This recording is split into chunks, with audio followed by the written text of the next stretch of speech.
ำคิดว่าจะหยาบหนาเอามาพันพองปิดปากนอกก่อนแล้วจึงปิดปากในพูดมากเรื่องมากพูดน้อยก็มีเรื่องน้อยไม่พูดเพียงหน่อยก็พลอยไม่มีเรื่องใดคิดมากทุกมากคิดน้อยทุกน้อยจริงไหมร้ายดีแยกได้ยาวใส่ไว้ในอารมณ์อินทรียสังวรจัดการให้มันสมบูรณ์เอาไว้เป็นทุนได้เกื้อหนุนสร้างแนวความคมกิเลสใดๆจะได้ไม่มาถล่มธรรมะชัยห่มเพียรบ่มอินทรีย์สังวร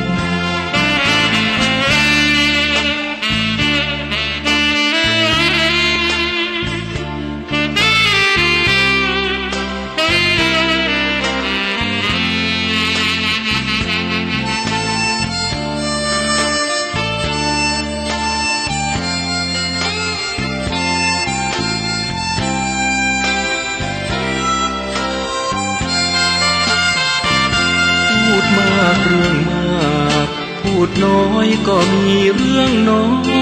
ยไม่พูดเพียงหน่อยก็พลอยไม่มีเรื่องใดคิดมากทุกมากคิดน้อยทุกน้อยจริงไหมร้ายดีแยกได้อย่าเอาใส่ไว้ในอารมณ์อินทรียสังวรจัดการให้มันสมบูรณ์เอาไว้เป็นทุนได้เกื้อหนุนสร้างแนวความคมกิเลสใดๆจะได้ไม่มาถล่มธรรมะชัยห่มเพียรบ่มอินทรีย์สังวร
คุณกา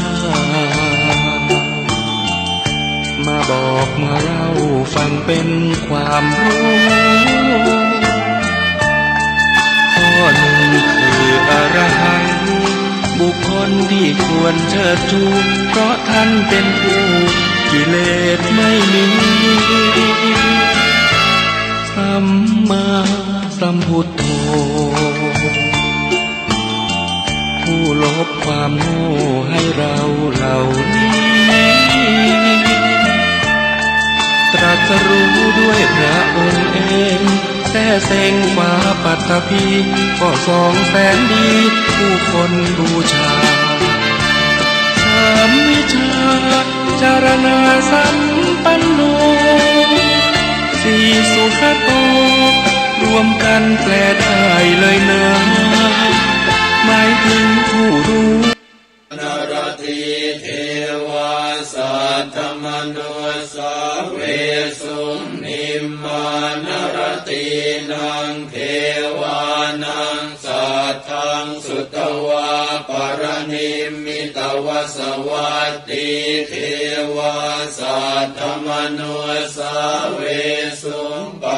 นิมมิตวสวัตตีนังเทวานังสัทธังสุตวะพรหมกายิกาเท